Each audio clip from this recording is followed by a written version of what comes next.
పాత బకాయిని ఇప్పుడు కొత్తగా ఇస్తూ ఉన్నారు. ఇప్పుడు ఈ కొత్త బకాయిలు ఈ సంవత్సరం బకాయిలు మళ్ళీ ఎప్పుడు ఇచ్చే అవకాశం ఉంది? జనరల్ గా ఈ ప్రభుత్వం వచ్చిన తర్వాత జరుగుతున్న పరిణామాలు ఏంటి అంటే ఫైనాన్షియల్ ఇయర్ క్లోజ్ అవుద్ది కదా, ఇప్పుడు మార్చి క్లోజ్ అయిన తర్వాత మళ్ళీ దీనికి సంబంధించిన బడ్జెట్ మొన్ననే ప్రవేశపెట్టారు, 2600 బడ్జెట్ ప్రవేశపెట్టారు. కాబట్టి దాని తర్వాత ఇప్పుడు మార్చి అయిపోయిన తర్వాత చెల్లింపులు ఉంటాయి, ఒక టర్మ్ చెల్లిస్తారు.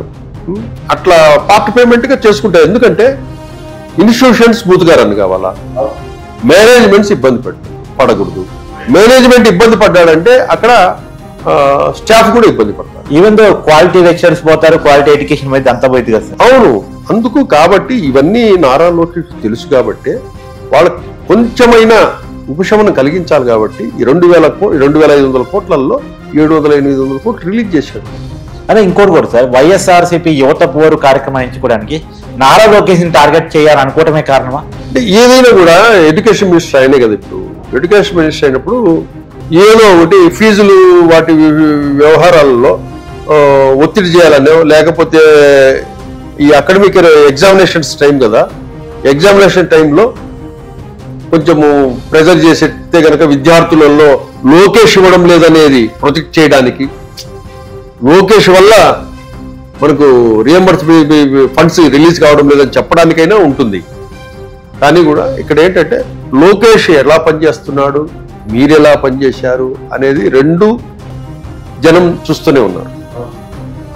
లోకేష్ ఎంత యాక్టివ్గా సుమారు 18 గంటలు పనిచేస్తున్నాడు.